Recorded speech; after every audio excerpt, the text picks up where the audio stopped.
Hi guys, welcome to Vocabulary का daily dose. I am your friend, mentor and guide Vikas. So जैसा कि आप जानते हैं, ये एक कलेक्शन है 1200 वर्ड्स का, जिसमें हम हर रोज़ 10 बड़े इम्पॉर्टेंट वर्ड्स पढ़ते हैं जो कि बहुत ही ज़्यादा ज़रूरी हैं CHSL, जेल प्रहरी, CGL, MPSI एग्ज़ाम में. और CHSL और CGL के बारे में मैं आपको बता दूं, और जेल प्रहरी, ये दो ऐसे एग्ज़ाम हैं जिसमें सिनोनिम और एंटोनिम का बहुत ज़्यादा वेटेज हर बार हर एग्ज़ाम में होता है. और ये सारे वर्ड्स मैंने प्रीवियस ईयर के जो क्वेश्चन हैं प्लस मॉडल पेपर हैं या खुद की रिसर्च है, न्यूज़पेपर है, वहाँ से आपके लिए लेकर आया हूँ.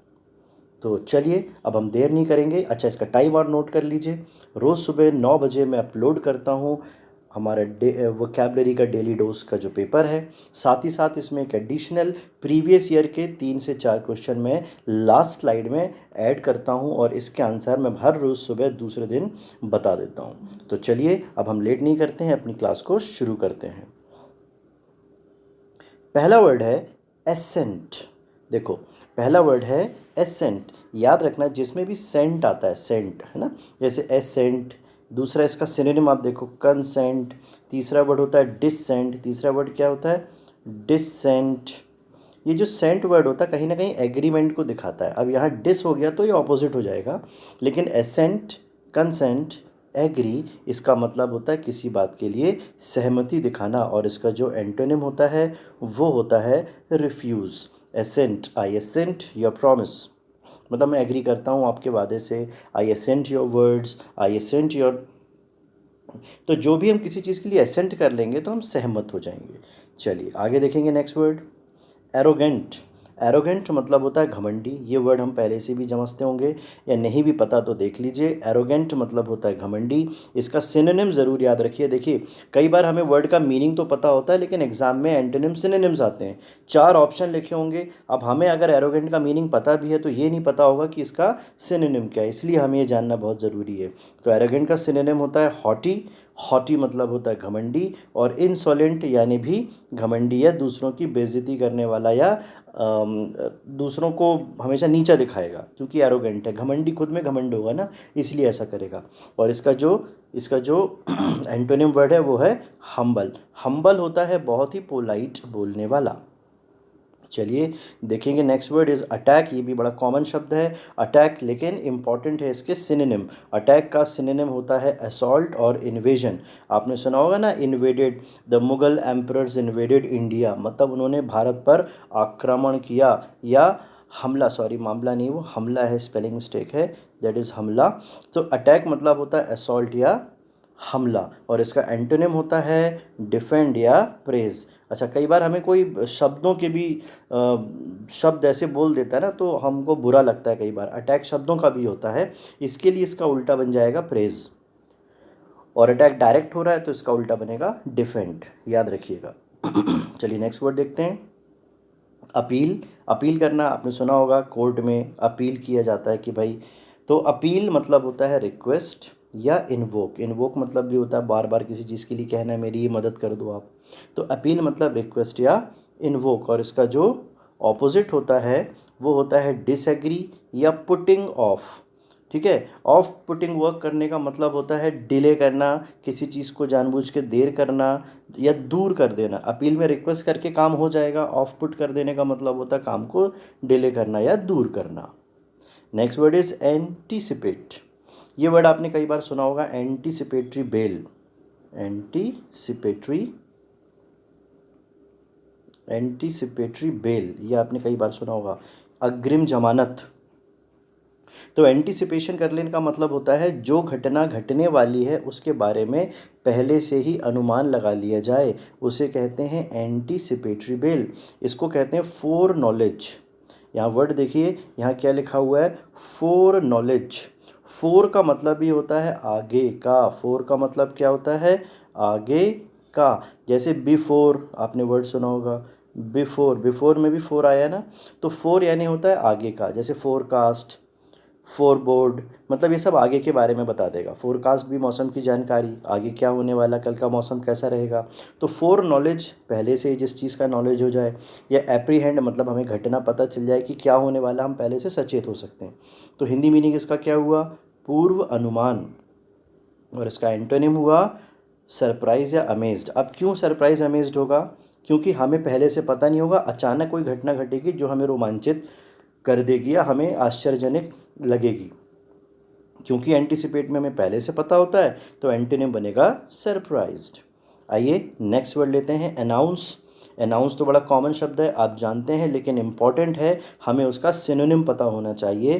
तो अनाउंस का सिनोनिम होता है प्रोक्लेम या डिक्लेयर या घोषणा करना, किसी चीज़ को बोलना कि ये चीज़ हमारी है, या हमने अनाउंसमेंट किया, तो इसका सिनोनिम क्या बनेगा, प्रोक्लेम या डिक्लेयर। और इसका एंटोनिम बनेगा कंसील या सप्रेस। सप्रेस का नाम होता है दबा देना, कुचल देना, ख़त्म कर देना। कैंसिल, कंसील कर देना मतलब भी ख़त्म कर देना।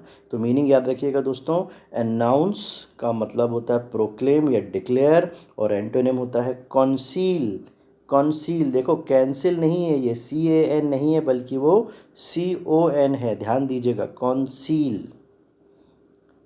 Next word anxiety. एंग्जाइटी होती है हमें जब हमारे एग्ज़ाम का रिज़ल्ट आने वाला होता है, हम होते हैं चिंतित, कल क्या होगा, कल क्या होगा, उसे कहते हैं एंग्जाइटी या एंग्शियस या एंग्विश या वरिड या डिस्क्वाइट। अब डिस्क्वाइट क्यों, जब हम बेचैन होते हैं तो हमारे मन में इतने सारे प्रश्न उमड़ घुमड़ रहे होते हैं ना, हम क्वाइट ही नहीं हो पाते, शांत नहीं हो पाते हैं, इसलिए बोलते हैं।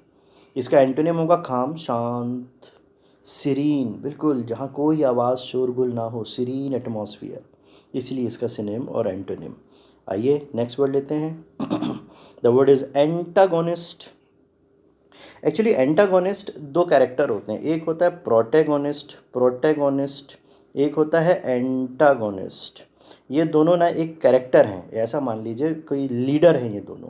अब एंटागोनिस्ट और प्रोटेगोनिस्ट में क्या फ़र्क है, प्रोटेगोनिस्ट जो होता है वो, प्रोटेगोनिस्ट जो होता है ना, वो होता है मेन लीडर, मेन लीडर।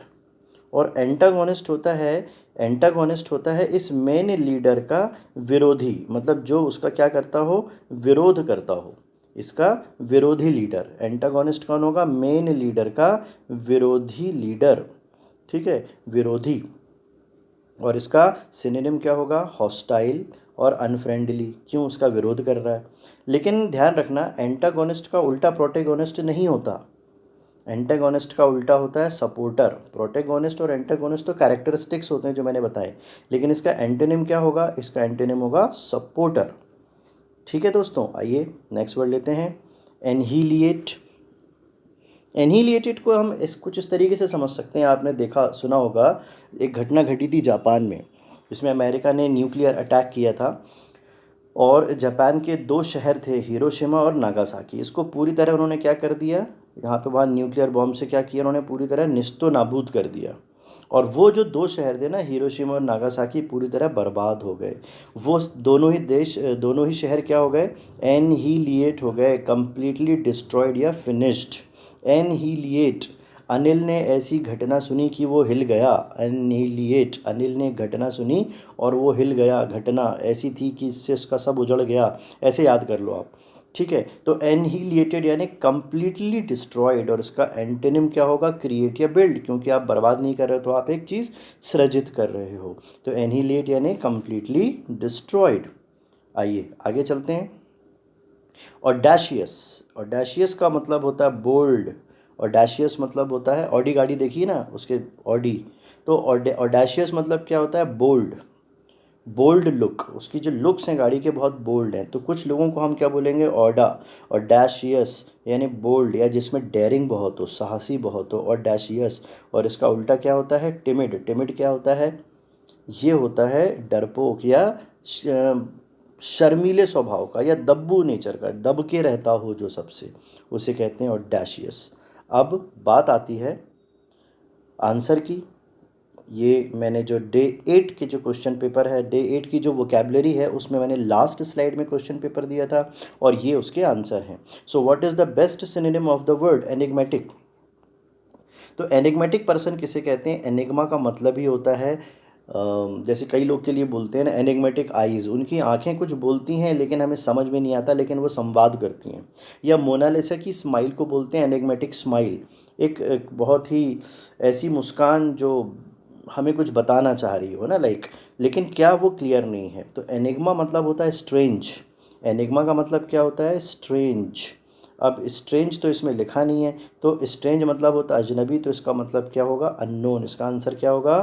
इस फोर्थ, सॉरी, फर्स्ट वाले का आंसर क्या होगा?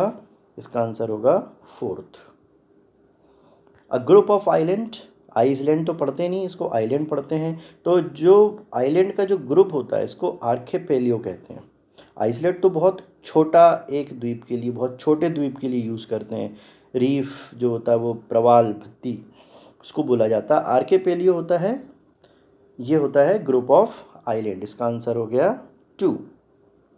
सडन इनवॉल्यूंटरी मस्कुलर कॉन्ट्रैक्शन, जब नस या मांसपेशियों का संकुचन, कॉन्ट्रैक्शन यानी संकुचन, सिकुड़ने लगती हैं, तो उसे कहते हैं स्प्रेन हो रहा है मुझे। क्या बोलते हैं? स्प्रेन। याद रखिएगा, मस्कुलर कॉन्ट्रैक्शन को बोला जाता है स्प्रेन। चलिए, और ये हैं नए क्वेश्चन डे 9 के, आज के क्वेश्चन। इसे आप देख लीजिए, इसे आप सॉल्व कर लीजिए और मुझे आंसर आप कमेंट करके बताइए। ठीक है दोस्तों, तो आज की क्लास आपको कितनी इन्फॉर्मेटिव और कितनी वैल्यूबल लगी, सारा इम्पॉर्टेंट है आपके एग्ज़ाम के पॉइंट ऑफ व्यू से। अगर आपको क्लास बहुत नॉलेजेबल और अच्छी लगी हो तो मुझे प्लीज़ लाइक करें, कमेंट करें, शेयर करें और अपने दोस्तों को बताएं इस चैनल के बारे में। मैं हर रोज़ सुबह वोकैबलरी अपडेट करता हूँ।